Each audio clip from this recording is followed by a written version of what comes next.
Alhamdulillahi Rabbil Alamin. Wassalatu wassalamu ala asyrafil anbiya'i wal mursalin wa ala alihi wa sahbihi ajma'in. Subhanaka la ilma lana illa ma 'allamtana innaka antal alimul hakim. La hawla wa la quwwata illa billahil aliyyil azim. Rabbi shrah li sadri wa yassir li amri wahlul 'uqdatam min lisani yafqahu qawli. Allahumma iftah 'alaina bi futuhil 'arifin bik. Allahumma ja'alna minal ladzina yastami'una al-qawla fayattabi'una ahsana. Allahumma 'allimna mimma jahilna wa anfa'na bima 'allamtana wa zidna 'ilman nafi'a ya rabbal alamin. Qala Syekh Musannif rahimahullah ta'ala wa nafa'na bihi wa bi 'ulumihi fid dharain. Amin. Kita muka surat 11 kitab Jawi ni. Muka surat 11 kata Musannif dalil qidam Allah Ta'ala dan daur. Hadirin sekalian, pertama sekali syukur, terima kasih kita ke Allah Ta'ala. Syukur kita nikmat hidup masih diberi dan anugerah pada kita pagi ni. Syukur kita Allah Ta'ala beri kita Islam, yang kita dah Islam sejak kecil lagi. Mak ayah kita Islam, maka Islamlah kita. Lebih-lebih lagi syukur kita Allah Ta'ala jadikan kita Islam dalam keadaan dilembutkan hati kita, boleh membenarkan, menerima semua ajaran Nabi kita Muhammad sallallahu alaihi wasallam, serta kita mengiktiraf semua perkara yang dibawanya. Tidak ada apa yang dibawanya yang kita bangkang. Dengan kita terima di hati apa saja yang dibawanya, itulah dikatakan iman. Syukur banyak-banyak Allah Ta'ala jadikan kita dalam keadaan hidup dalam keadaan Islam, iman. Lebih-lebih lagi syukur kita Allah Ta'ala lembutkan hati kita untuk taat, ikut perintah dia, tinggalkan larangannya. Diberi kesihatan, lapang masa, hidayat, taufik. Dengan itu dapat kita hadir pagi ini untuk salat subuh berjemaah. Dan insya-Allah kita manfaatkan masa yang ada ni insya-Allah untuk meneruskan bacaan kitab kita daripada kitab Fatih Faridah yang telah kita tangguhkan sementara untuk Ramadan hari itu, yang saya tak dapat hadir. Jadi syukur banyak-banyak nikmat itu, dan insya-Allah kita nak sambung ni. Dan sedikit peringatan di awal, sebelum mula, kerana kita dalam masjid ada peluang mendapatkan pahala iktikaf. Cuma iktikaf ibadat tak sah melainkan dengan niat. Kalau tak niat lagi, mari kita niatkan iktikaf itu. Lafaznya saja aku iktikaf dalam masjid ni kerana Allah Ta'ala. Dengan kita mensengajakan di hati keberadaan kita dalam masjid ni adalah semata-mata untuk atas nama iktikaf dan mencari redha Allah Ta'ala, barulah sah iktikaf kita. Dan insya-Allah sepanjang keberadaan kita dalam masjid ini dihitung oleh Allah Ta'ala sebagai sebahagian daripada amal soleh kita. Amin. Yang kata muslim, dalil qidam Allah Ta'ala dan daur. Hadis sekalian, apa yang kita nak sambung ni adalah masih duk bicara dalam bab sifat kedua, qidam zati. Dengan mana kita wajib i'tiqad bahawasanya mestilah Allah sedia.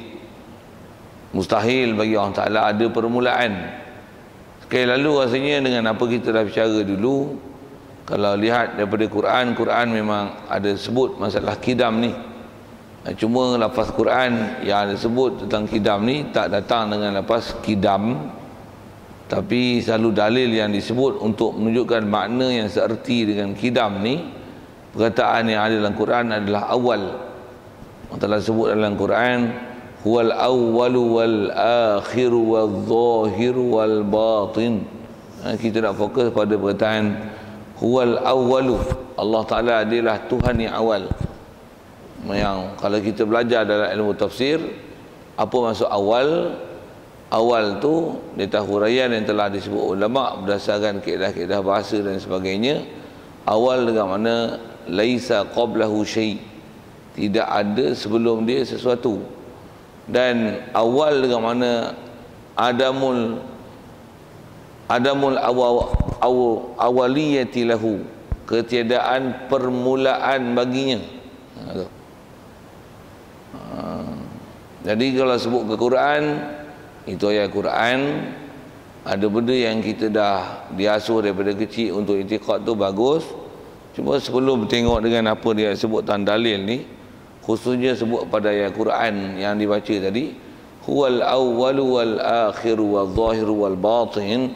Khusus lihat kita nak bicara ni bab kidam pada perkataan awal itulah yang rasanya juga pernah saya sebut dulu bila bicara bab kidam tentang mentarifkan kidam ni dan dia termasuk dalam sifat salbiyah.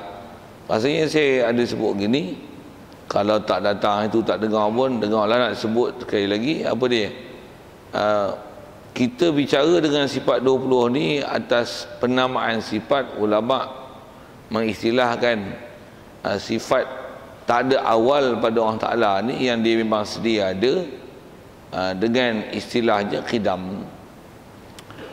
Kalau tengok dalam Quran, Allah Ta'ala menggunakan lafaz yang kita dok baca tu dengan istilahnya awal. Tapi ulama kita dia tak ambil perkataan awal itu dan perkataan awal tu digunakan dalam menghitung sifat 20. Tak disebut dengan wujud, awal, akhir. Tak sebut itu. Mukhalafah lil hawadis, dah tak? Wujud, kidam, baqa. Sedia maklum tentang wujud, kidam, baqa tu. Apa yang kita nak renungkan sikit dengan apa yang telah dibahas oleh ulama sekian lama, kenapa tak pakai wujud, awal, akhir? Sedangkan awal adalah lafaz Quran, akhir pun lafaz Quran. Antara sebagian ulama kita sebut ada kalian alasan kenapa tak digunakan perkataan awal dan akhir. Antara kata mereka ialah kerana bila sebut awal, kalau tak tengok bahasa Arab pun, bahasa Melayu yang kita memang ambil pada bahasa Arab ni, bila sebut awal memang kita faham mula-mula sekali. Cuma perkataan awal tu kalau kita tak bahas elok-elok dari segi makna dan apa tarikh dan definisi yang mesti disyarahkan dan dipaham pada awal, takut dipahamkan awal tu selain daripada makna mula akan dipahamkan asalnya dia tak ada, lepas tu dia ada dan dialah mula-mula sekali ada. Tak mula-mula sekali ada tu tak apa, tapi yang jadi masalahnya apa? Asalnya tak ada, lepas tu dia mula-mula sekali ada. Takut faham tu. Begitu juga perkataan akhir, atas syarahan ulama menghuraikan makna akhir tu. Akhir ni dengan makna laisa ba'dahu syai', tak ada selepas dia sesuatu, dengan makna tak mungkin ada penghujung pada Allah Ta'ala. Yang itulah ulama gunakan perkataan baqa dengan makna kekal. Jadi kalau kata awal tu diartikan dengan qadim. Kenapa tak guna akhir? Kerana takut dengan perkataan akhir tu kita akan faham dia lah last. Lepas tu last tu kita faham last, akhir faham nanti dah akhir-akhir last kali ujung mati dia akan membawa kepada makna macam tu.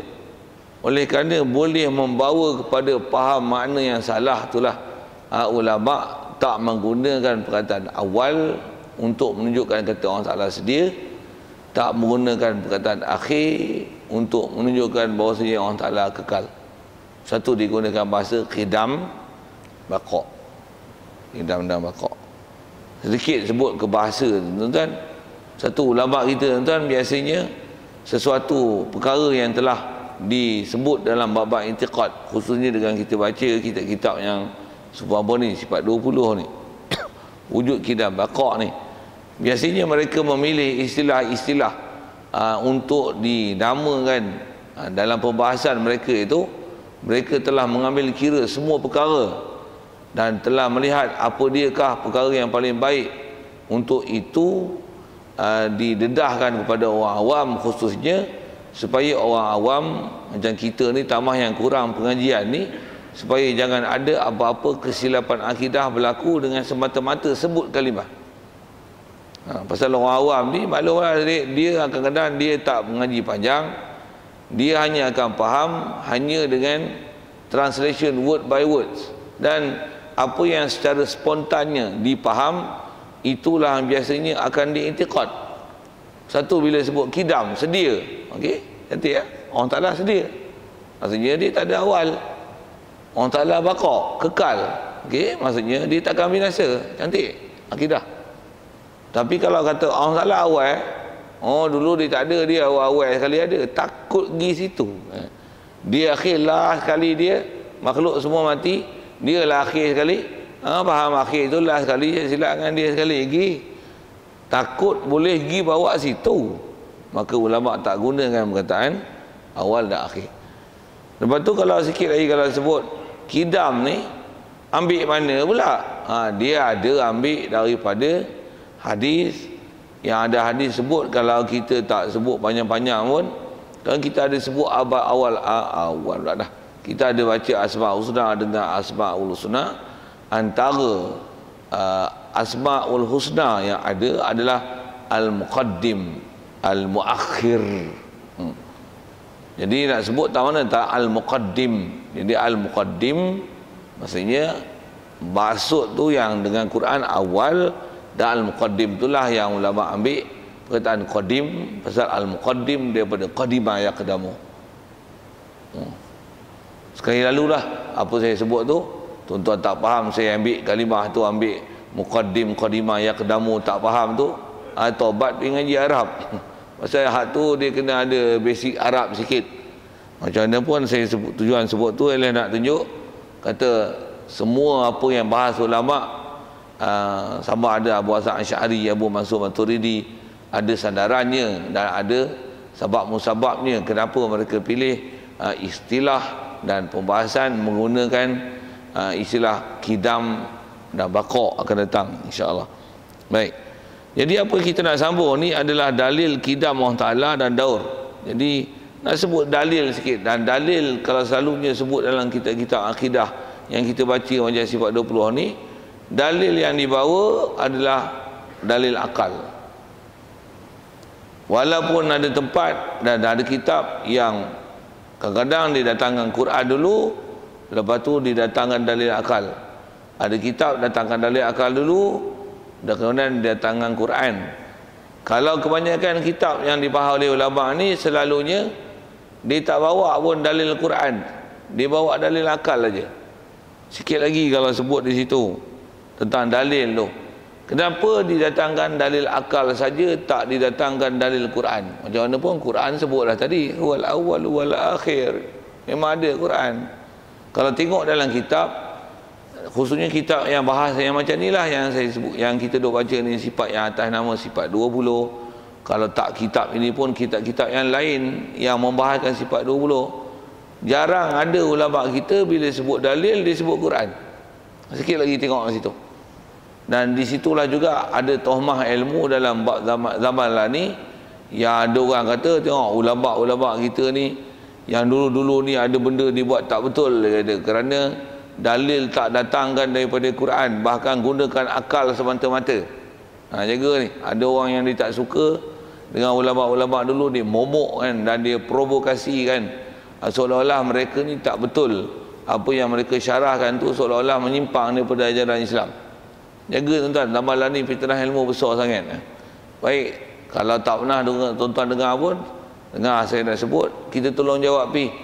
Kalau tak istilah jawab pun, bersedia siap-siap senjata yang kita kena sediakan, tohmah yang mereka sebut pada ulama ni. Baik, kenapa ulama dulu tak sebut ayat Quran dalam berdalil berbanding dengan dia sebut hukum akal?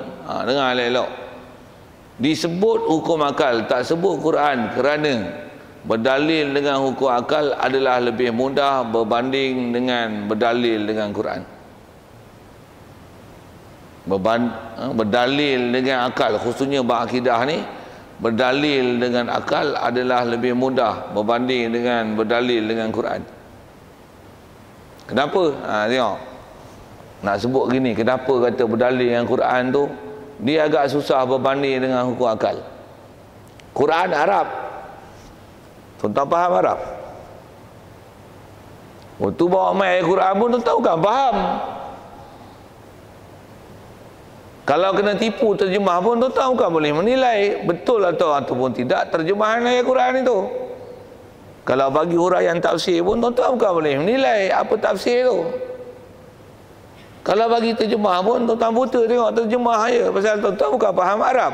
Tuan-tuan mana ada basic Arab. Satu tak datang kan dengan ayat Quran. Satu ulama kita tak sebut Quran. Pasal bukan semua orang boleh faham Quran. Pasal Quran bukan bahasa jalanan. Dia bahasa sastra, bahasa tinggi. Kalau kita sebut Arab biasa yang bukan level Quran pun, kalau bukan level Quran pun, yang tu pun tak faham, apatah lagi kalau sebut dengan kata-kata hikmah para ulama. Dia pendek padat, apatah lagi hadis Nabi pendek padat, lagi pendek dan padat adalah Quran. Kalau perkataan yang biasa pun tak faham, nak faham kata-kata hikmah, nak faham hadis, nak faham Quran, lagilah payah. Satu, dia tak datang dengan Quran, sebut je hukum akal. Kenapa hukum akal? Hukum akal, kau tak tengok Quran pun kau boleh berfikir dengan waras, kau boleh menilai benda ni betul ataupun salah. Tapi bila dengan ayat Quran, walaupun datangkan Quran, tuan-tuan tak ada kayu ukur untuk menilai terjemah, tafsir, huraian, kata asal, words dia, wording daripada mana, daripada hadis mana. Al-Quran pula ada nasih, ada mansuh, ada am, mutlak, muqayyad, mufassal, mujmal, macam-macam istilah tuan-tuan. Tuan-tuan tak pernah ada pengajian langsung dalam bab ilmu Arab tu. Macam mana tuan-tuan nak faham? Dan macam mana ada kayu ukur tuan-tuan untuk menilai ayat Quran? Satu ulama tak sebut ayat Quran. Boleh? Faham? Macam mana kalau kita baca fiqh apa je kan? Kalau kita baca fiqh, mana ada ulama sebut hadis Quran, dalil hadis Quran, takbiratul ihram, qiyam, disebut gitu je, rukuk, sujud, tumaninah, tak sebut pun hadis. Sagi rukun wudu, tayamum, Mofi sebut benda-benda yang kita selalu dengar. Bab air disebut je, air mutlak, air musyammas, air muqayyad, air mutaghayyir, tak sebut pun hadis, tak sebut pun ayat Quran. Ngapa? Bukan bidang tuan-tuan, tuan-tuan bukan ahli dalam bab tu. Kalau sebut pun nganga, bukan kerti. Untuk buat apa? Sebut aja disiplin ilmu dia, rukun syarat begini-gini, ambil telan. Tu pun tak berapa nak boleh telan. Tambah mai Al-Quran dengan hadis, tambah pula saya sebut tadi, dengan Quran hadis dia mesti ada disiplin ilmu yang sangat ketat. Dari segi sudut, dia punya ada istilah nasikh, mansukh, lughah tu dengan nahwu saraf dia tu mesti dah. Dan dia punya kaedah dia lagi, nasih, mansukh, am, mutlak, muqayyad. Lepas tu ada hadis ni, hadis dulu mujmal, mufassal, nak pelaga hadis ni, hadis ni sebut bab ni saja, tu nak pelaga, tu nak matching, potong kerat sana, kerat sini, sambung sini, apa format apa dia. Tuan-tuan bukan ahli dia, dengar pening ni. Yang tu yang ulama kita, fiqh kita belajar, tak ada ayat Quran, tak ada hadis. Baca tauhid, tak ada ayat Quran, tak ada hadis, main hukum akal. Dan hukum akal tu pun memang semestinya telah dia murni kan. Tengok semua Quran hadis, memang kena itikad gini, cari akal je macam mana supaya idea itu boleh diterima. Satu datang kan hukum akal. Sikit nak sebut alasan kenapa kitab-kitab yang disebut oleh ulama tu dia tak datang dengan Al-Quran dan hadis. Macam sikit lagi kalau saya sebut tuan-tuan, kalau kita tak bahas atas nama hukum syarak Quran hadis ni, macam kita pergi mahkamah, kita dengar perbicaraan hakim, nanti dia akan sebut keputusan perbicaraan tu. Dia tak sebut pun, kadang-kadang yang berapa, dia tak sebut pun dia punya teks dengan bahasa Inggeris dia, ini tak sebut apa pun. Dia kata awak dijatuhkan hukuman penjara 3 bulan ataupun denda RM5,000. Katalah itu. Dia tak sebut pun teks undang-undangnya. Pasal apa? Sebut pun bukan kerti apa kau. Baik sebut keputusan tu, ini keputusan dia, ambil pakai. Dengan itu kita bersurai, belah. Sudah. Lagipun dia pemutus. Dia ada authority untuk bercakap. Tentulah para ulama. Dia ada authority untuk bercakap. Dia pula adalah orang yang ahli. Kalau dalam fiqahnya dia ahli ijtihad. Bab ahli ulama tauhid pula dia adalah orang yang pakar dalam bab hukum. Orang yang memang telah ambil semua ijma' ulama, memutuskan perkara ni ialah benda yang wajib diiktikad, tak boleh menyalahi daripada iktikad ni. Lepas tu tak tahu dalil pun tak apa, ambil saja kaedah berfikir supaya ada munasabah dan rasional benda ni boleh diterima, ambil sumbat, ajar, selesai. Nak tengok Quran, pergi ngaji elok-elok semua alat yang sepatutnya kau kena belajar, baru sebut Quran. Macam mana pun Quran saya dah sebut, dan saya dah sebut tadi nak tunjukkan bagaimana dan kenapa ulama kita tak gunakan perkataan awal dan akhir, sedangkan tu lafaz Quran. Kalau tuan-tuan renung situ pun tuan-tuan boleh dapat sesuatu. Tak nak menunjukkan kenapa ulama kita menggunakan kidam, tak menggunakan awal. Baik. Jadi kaedah berfikir pun dia sebut, kaedah tu kaedah hukum akal lah. Macam ni je dia sebut. Kalau Allah Ta'ala baharu, tentu berhajat kepada Tuhan yang kedua yang menjadikan dia. Dia ajar kaedah berfikir. Kaedah pun kaedah digunakan kalau ni. Kaedah kalau ni kalau kita belajar kaedah ilmu mantik, kaedah berfikir ni menggunakan kaedah istisnaiyah namanya. Macam mana pun kita tengoklah apa benda tu, saya sebut istilah tu pun tuan-tuan tak faham nanti. Baik, dia kata kalau Allah Ta'ala baharu, tentu berhajat kepada Tuhan yang kedua yang menjadikan dia. Baik, kena ambil istilah-istilah yang kita pernah jumpa dulu. Ingatkan balik. Kalau Allah Ta'ala baharu, baik, apa makna baharu?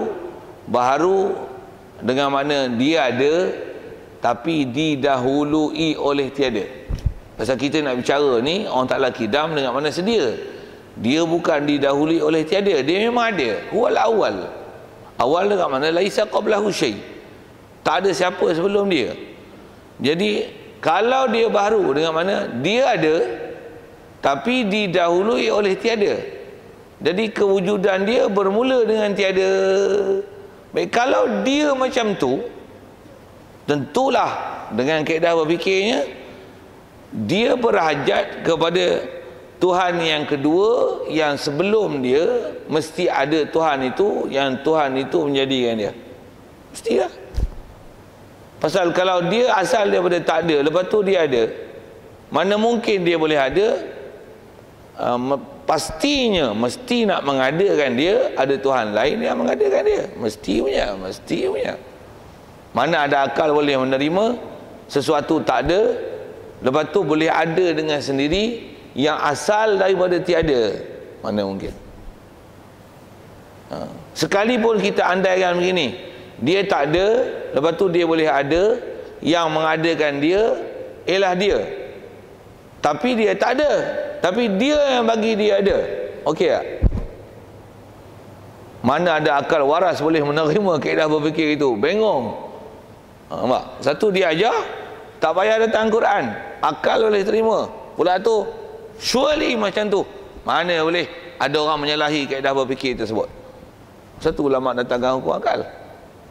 Tapi pun mudah tuan-tuan nak terima tak? Mudah tak?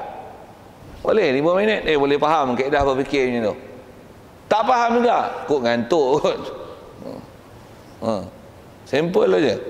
Tapi kalau ayat Quran macam saya sebut, qadimah ya qadamu kidaman fahuwa qadimun wa zaka maqdumun.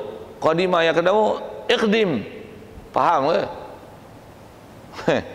Bahasa Arab ni asal daripada sulasi 3 huruf, fa'ala yafilu, ini adalah wazan, dan apa-apa yang menepati dengan dia ialah mauzun. Faham ke? Oh, letih tu. 3 jam belum tentu nak boleh faham tak tu. Tapi kaedah berfikir macam ni tuan-tuan tak faham, sah OKU.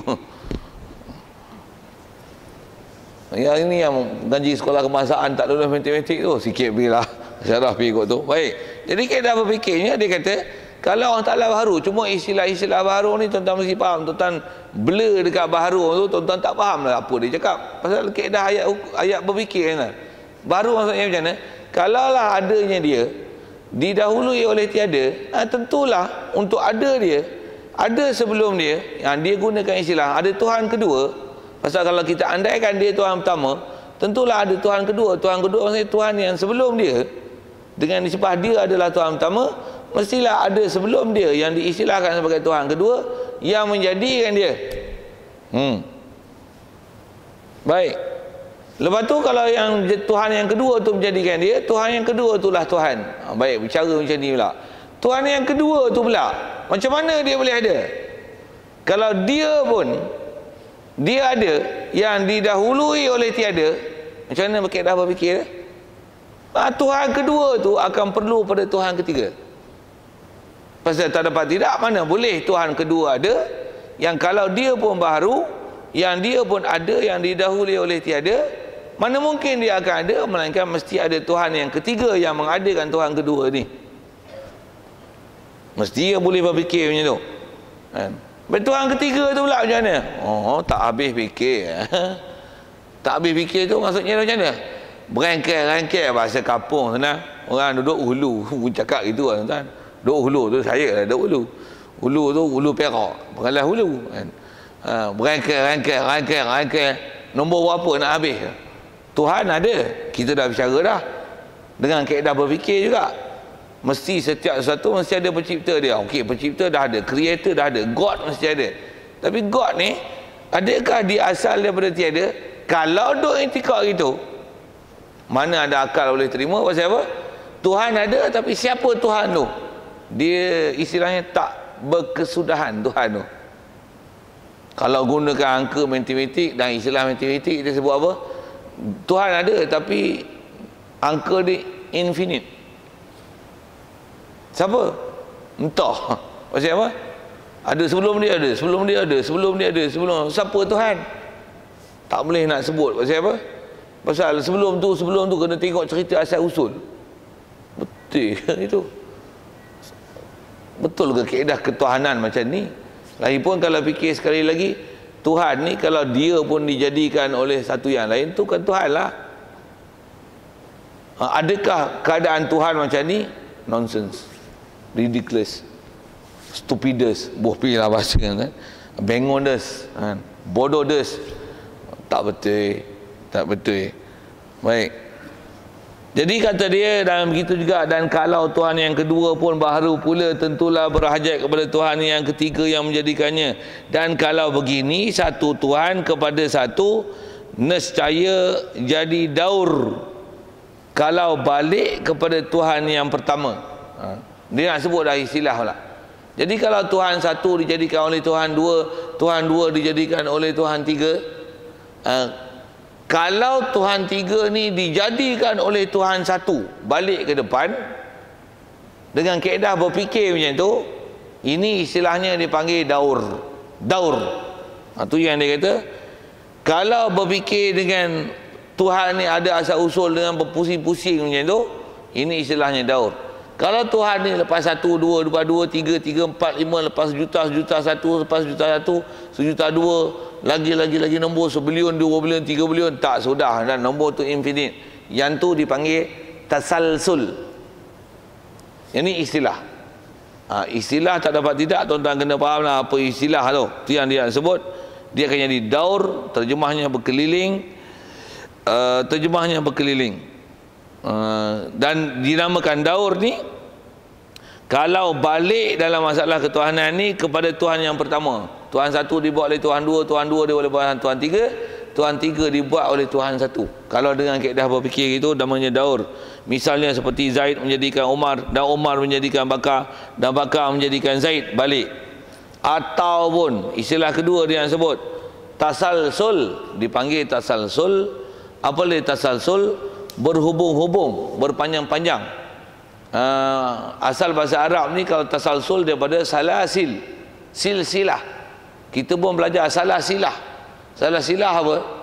Kita misalnya bapa kita, tok kita, nenek moyang kita monyot, itu dipanggil salasilah. Salasilah ni kita dah pakai bahasa Melayu, macam mana pun bahasa Arab apa salasilah? Salasilah maksudnya rantaian. Quran pun kita jumpa, ambil lurah sikit salasilah tu. Kalau daur tadi, dara ya dulu, daur maksudnya pusing dan berkeliling. Salasilah maksudnya berantai, berangkai.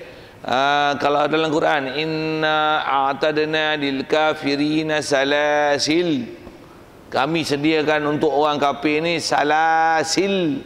Apa salasil? Salasil tu silsilah, salasil, tasalsul, kata dasar yang sama. Apa salasil? Rantai-rantai. Antara keadaan ahli neraka adalah mereka ni akan dirantai, dan istilah salasil ialah rantai di kaki. Kalau rantai di tengkok, itu dipanggil belenggu.